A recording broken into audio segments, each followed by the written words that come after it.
You ever wonder how they make those shaker cards? I'm going to make one for you today with this tutorial using Cardstock Warehouse cardstock and some Brutus Monroe foam tape. Gather your supplies. These are the supplies I used. But I start with Mars 105-pound cardstock from the Star Dream collection from Cardstock Warehouse. And I cut out a peek-through die window using Concord and Ninth peek-through die and stamp bundle. And I picked a sentiment. The first card I made, I used hope this brings a smile to you sentiment. This one, I'm going to use You Make Me Smile.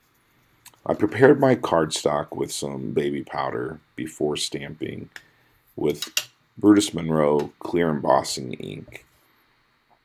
And I just used an acrylic block to put my sentiment down there.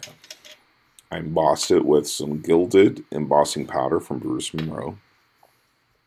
I love this part. It's always my favorite part of making cards. Melting the embossing powder. Look at it just go.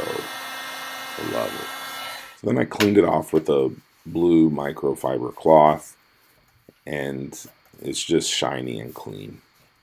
Take out some pure white 100-pound cover cardstock from Foundations collection from Cardstock Warehouse and trim it down to an A2 size card base.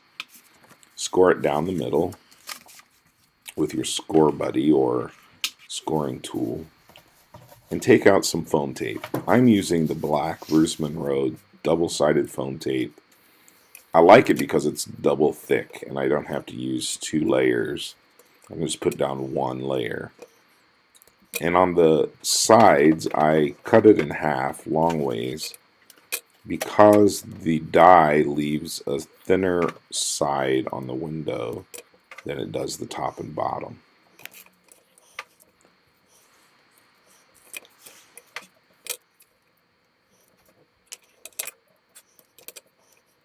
After putting the foam tape around the edges of the card base, I grabbed a piece of acetate that I had in my stash and I trimmed it down just smaller than the front panel size. I believe it measures 4 by 5 1/4 inches. And then I adhered it to the back of the panel with some strong liquid adhesive. I'm using Gina K Connect glue here. I like Gina K Connect glue for this because it doesn't wet the cardstock and warp it. It's a nice, thick, strong adhesive, but it gives me the time that I need to move things around if I want to. To peel the back of the tape off of this foam tape, you have to use a craft knife because it's really strong foam tape.